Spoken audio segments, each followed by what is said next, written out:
Bonsoir à tous, aujourd'hui je vous présente Le travail m'a tué, c'est chez Futuropolis, dessiné par Grégory Mardon, scénarisé par Hubert Prolongeau et Arnaud Delalande. Donc les deux scénaristes ont écrit énormément sur le travail, burn-out, suicide au travail, donc connaissent très bien le sujet. C'est un roman graphique d'une centaine de pages, vous pouvez voir, hein, classique, très belle couverture, ça donne envie de savoir ce qui se passe dedans. Pour parler de l'intrigue et du scénario, c'est, pour faire court, c'est très réaliste. Très réaliste. On a l'impression d'être dedans, on a l'impression d'être à la place du protagoniste, Monsieur Pérez, que je vais vous montrer là, il était très jeune, il est en 1988. Et on va vivre avec Monsieur Pérez sa vie au travail, donc il est designer pour l'industrie automobile. Il va se marier, il va avoir des enfants, etc. Et on va voir comment le travail va le ronger, le détruire. C'est une personne, à noter, très dynamique, qui a envie de bien faire son travail. Malheureusement, et ça je peux en parler aussi au point de vue personnel, puisque j'ai travaillé, avant de travailler dans la branche du livre, pour les assurances pendant plus de 5 ans, et voilà, j'ai vu les techniques de travail, les harcèlements, la division, toutes ces choses-là, et voilà, je me suis senti encore plus touché, et puis je me suis dit, oui, c'est ça, c'était carrément ça, c'est pour ça que j'en suis parti, parce que c'est vraiment de la merde. Ils peuvent aller vraiment... voilà. Et on voit cet homme, Monsieur Pérez, avec sa femme, qui petit à petit va sombrer dans un état de stress chronique vis-à-vis de son travail, où il va passer des nuits blanches, où quand il va rentrer chez lui, dès qu'il va entendre le petit cling de l'email, au lieu de parler avec sa femme qui voit son mari sombrer, bah, il va répondre aux emails. Voilà, c'est effroyable, hein.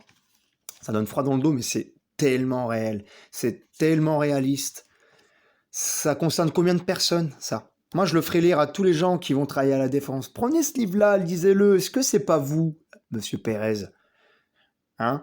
Genre, il y en a plus d'un qui dirait oui, c'est moi. Voilà. Il se tue à la tâche. Tout ça pour son travail, où il ne sera jamais récompensé comme il se doit. Parce que les postes à responsabilité sont donnés à des personnes qui sortent des grandes écoles et qui sont là pour faire fonctionner, pour satisfaire les actionnaires et pour écraser les autres. Donne tout ce que t'as, et quand tu t'as plus tes mous, bah ils te virent, ils en prennent un autre. Voilà, c'est la triste réalité du travail aujourd'hui. Pas partout, mais bon, ça commence à se démocratiser, voilà. Et là, on va, là, petit à petit, par exemple, là, il y a le nouveau 4 dirigeants qui sort de l'école, là, avec une tête un peu de requin, vous voyez, quand même, c'est le dessinateur, il a bien fait, je trouve que c'est très bien fait. Et le pauvre Monsieur Pérez, qui en fin de compte ne va jamais réellement progresser au sein de l'entreprise, bien que ultra volontaire, qui a envie vraiment de faire le maximum. Vous voyez, là, vraiment, cette image, elle est violente, quoi. Avec la fumée qui sort comme ça, encore un crâne, limite. C'est violent, voilà, on se met vraiment à sa place, on se dit, putain, le mec, il est en train de se tuer à la tâche, ta vie de famille, bah, elle est foutue. Il a pratiquement loupé l'accouchement de son premier enfant. Sa femme, elle le voit même plus. Ils font plus rien.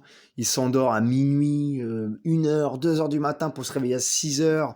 Il prend les transports, il n'y a jamais de transport. Voilà, c'est horrible et c'est tellement réel. C'est tellement réel. Voilà. Donc ça, c'est l'intrigue. Vraiment, c'est un trou noir, hein, c'est un tigre. Hein. Ça finit mal, hein, faut pas se le cacher, mais c'est réaliste, hein, il faut le savoir.